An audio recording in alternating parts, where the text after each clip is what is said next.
Today's guest is Charlie Haskins, and when I think of Charlie, I think of him as the quintessential pure artist, an artist that has embraced all aspects of being a modern-day artist. Charlie shares his artistic skills with his community by doing murals. He opened the Haskins House, a place to celebrate art. And if that wasn't enough, Charlie also works as an art teacher, passing the love of art to his students. And before we start, Charlie, where can people see your work? Thanks so much for having me on the show, Chris. People can see my artwork on my Instagram page, which is Haskins House, or my website, which is haskinshouse.com. Great. Listeners, connect with Charlie, and I appreciate if you hit the subscribe and like button for our show.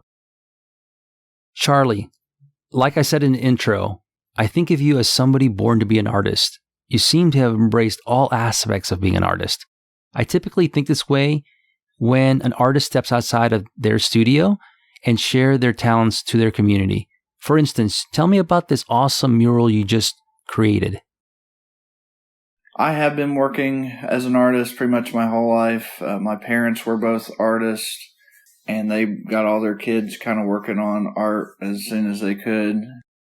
This new mural that I'm working on is a unity project for the town that we live in.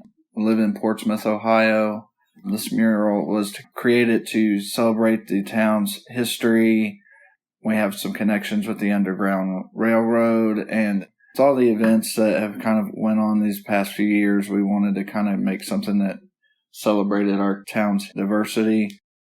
And so the project was to create a mural where we could get together to kind of for a photo ops and things like that. And so the idea is to band together. And so I kind of went with that really literally and made a portrait of a violin player that's from our town. His name is Stuff Smith. He was really a famous violin player in the 20s.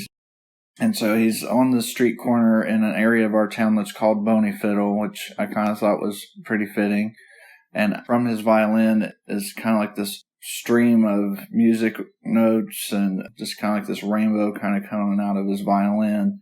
And the music notes all have individual portraits of people from our town's past, abolitionists that helped slaves escape to the Underground Railroad, and then just kind of like different famous opera singers and things like that. So what we ended up doing was kind of welding some instruments to the wall so that you could kind of stand there, hold an instrument, and get your picture taken and kind of be a band. And so it's kind of like band together. You're a band, but then also just kind of like we're all people and all kind of have more in common than we think, and just kind of band together that way too. Again, you shared your work with your community by partnering with your local library by creating posters and their library card design.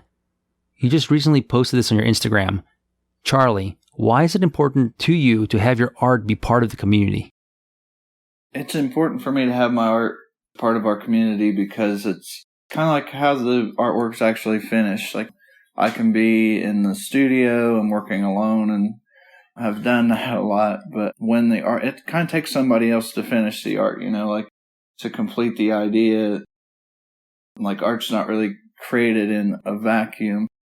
So when I'm working with my community or working with a fellow artist or even just working for the intended audience for a piece, I kind of feel like that's when the artwork is complete, because it kind of like there's opportunity for discussion with the art about the idea, about what it means to be an artist, what it means to kind of go through a creative process, or it's almost more of kind of like a talking point. It's not about look what I done, but rather like look at this with me. And it's kind of more of a collaboration. So the other thing about working with a community, I feel like the work is always better, and it brings up a lot of chances for the artwork to kind of take different directions I wouldn't have ever thought to go with more feedback. Tell me about the Haskins House. I know it's part art gallery, part museum, part store. How did this idea to create this space come to you? Haskins House is something that really came over time. As a student, just recently coming out of grad school, I'd always try to find places to put my work, have people see it, submit to shows and things. But a lot of times it was either really expensive to do that, or I go through the process and not get into a show. So in a small way, I tried to find out places where I could put my artwork and kind of have maybe that community involvement. I started a concert series. We have this local park that you can rent out, and it was like, I think $50 to rent the park. And so I invited all my music friends to come have a concert, and I painted on stage, and eventually all those connections kind of came together to where it was just like I had a little bit more money to rent a space and a booth. And I told all those people, like, I'm down here at the store at my little record booth, just kind of had my paintings, had books I liked. And after kind of letting that community grow even more just by talking about with customers things that we had in common, I met more artists, met more musicians, and then was kind of like, our town needs like a little hub somewhere here, and I'm still looking for places to show my own artwork. So I took kind of like a risk of just saying, like, if I break even on this, on my little store, like, it'll be good. I can always kind of just show what paintings I want without having to ask anybody. I can, put whatever I want in the store. And so it was really kind of this process that just kind of like trying to become independent that way with it. And it let me show still, like, I'll show new works as soon as I finish something that has a place in the store, whether somebody buys it or not, like, it can live there a while. And it's turned into places where I can actually do demos and teach classes. My brother's kind of joined the business too, and he does records and vintage clothing and stuff. So it has become this, I don't know, like a little, I feel like record stores are really kind of like these little places for a lot of culture to come out of. It's almost like a museum in some way, but a really laid back museum. And eventually from that, and taking some of those risks, I met my wife at our store, and we did open mics there, and like, it's been life-changing for me to kind of take that on. I got the idea from Gustave Courbet. He's a really cool painter. He lived in the 1800s, and what he did, the government ran this official salon about like where artists would submit their work, and that's how you earned your money and connected with everybody. And he was at the time making an art called realism, and the salon didn't approve of what he was doing. So he set up outside the salon show that they had.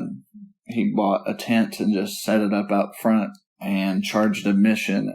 So when he put on his show, everybody came to see what was in his tent, and he ended up being a lot more successful, at least that time, with kind of doing his own thing. And that's kind of where the store has come from. I mean, it's really multifaceted now, and with different things you can see there and different people that run it. But it's been such a good thing. And we call it Haskins House, because it's just kind of like we put a roof on all those things.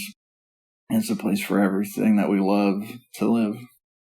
Let's transition to your art. When I see your art, the first thing I say to myself is, I want to live in the place that Charlie painted. Your art is so positive, and just visually, it just feels good. How did you find this particular style? Oh, thank you, Chris.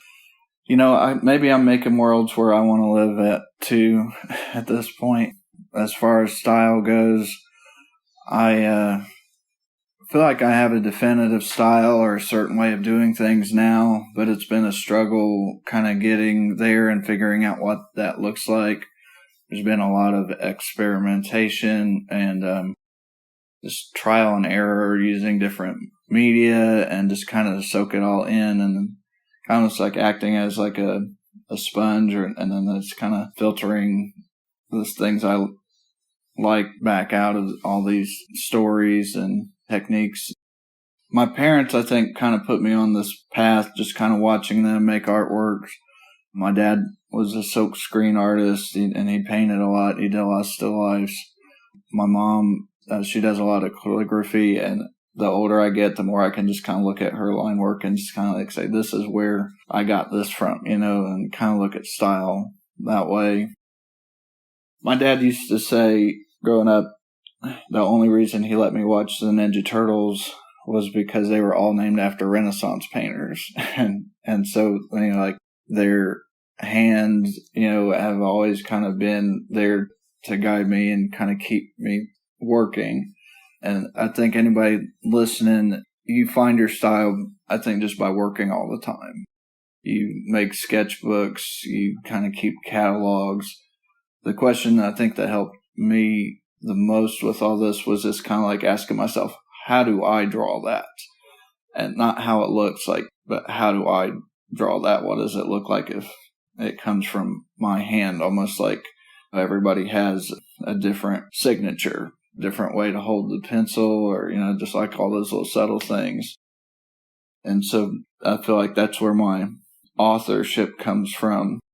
And sometimes, as much as I hated to admit at first, because I'd sit down and try to draw something and get it perfect, I think some of the things that I do kind of come from like me getting things wrong and just kind of like it, letting those mistakes kind of live on, or just kind of like getting to like, oh, that's really, maybe that's not the mistake, maybe that's me, and just kind of like finally becoming okay with it and just kind of letting all that live through. I mean, the black outline that I put around all my things, that I feel like is kind of like one of the things that make it look like you can tell who painted it. But at the end too, I don't know, my dad would always tell me growing up, I would try to paint these outlines on things, and he'd say, no, do you see any big, thick black outlines around any of this stuff, Charlie? It's not there. And so, talking about, I'm really flattered to the thing you said about wanting to live in those paintings. Like, it is kind of like a made-up world sometimes. I guess like exercises in world building, and for me as an artist, just trying to find things I've never done before always made me more engaged, and it always helped me to kind of finish the project because like I had to think about it and I wasn't caught in trap of a formula, and that helped me to eventually get to a style. I'd love to take this time to talk about you teaching art. I have mentioned on the show before that my art teacher was quite influential in my love for art. What is your main goal as being an art teacher, Charlie? Well, Chris, I'm a K through 12 art teacher, and it's really been a learning experience for me. Luckily, I have awesome students, and as we've been working together, they've kind of shown me a lot. The first year, I kind of feel bad for them because I came in and I thought my job was to teach them definitions and to teach them, how to spot certain kinds of techniques and things when they look at pictures, and really stuck to our standards, which I still do. But as I've worked with them, the times I've seen them shine is the times that I've been there as kind of more of a facilitator, somebody who can bring them the opportunity to do a good job and to kind of create projects that they will succeed in and be able to like surprise themselves. Maybe most recently, I've kind of learned that like when art is personal for my students, they do so much more like interesting work, the techniques and stuff, because they have found a window into the project. They care about it. It takes care of everything else. They don't mind to put in hours to work on a piece. The meaning for the piece takes care of itself. I remember being a student myself and kind of like in college and things would worry about like, how's this piece going to read? What symbols am I going to use? And I feel like just finding something that you care about, incorporating it into your art, by the end of it, you know what it means and you don't have to start and force that meaning. So as a teacher, just more and more, I'm trying to set my students up for success by saying like, let's make this about you first, and kind of sprinkle in the definitions and our standards, and just kind of say like, watch what they're doing and say like, oh, okay, you see what you just did? that's Rembrandt lighting, or, like that's chiaroscuro. Everybody say chiaroscuro with me 3 times, and that's kind of become more my teaching approach. And it seems to be working a lot better just because it's almost like creating engagement rather than just exposure to the material. And I really have an awesome group of students too. So, especially my kindergartners, they teach me so much. For future artists that are interested in teaching art, what is the single most advice you would give them? For anybody that's looking to go into teaching, I would encourage it.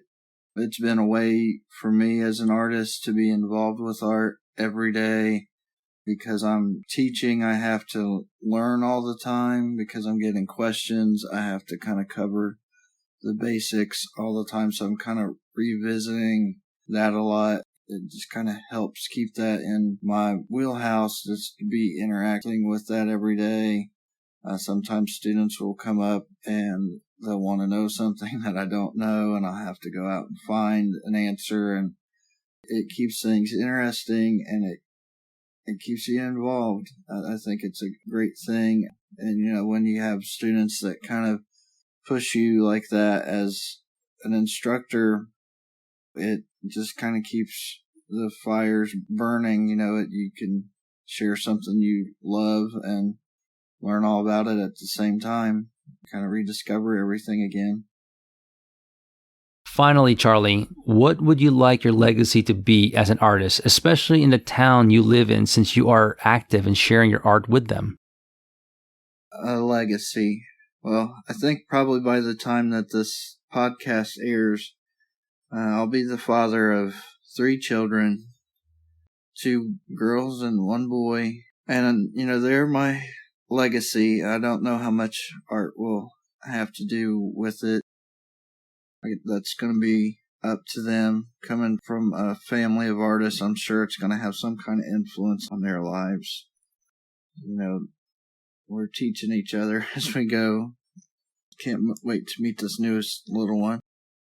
As far as kind of working with my students, working with our community, I hope just legacy or a goal I have for measuring my own success is that I'm going to keep making things. I hope to have an audience, and I would love to kind of keep Haskins House going, offer a place where, other people can show their work, places where you can kind of teach classes, continue to kind of self-publish books, and just make an art that people feels important or they can care about or just kind of interested in still looking at, after, more and more time goes by.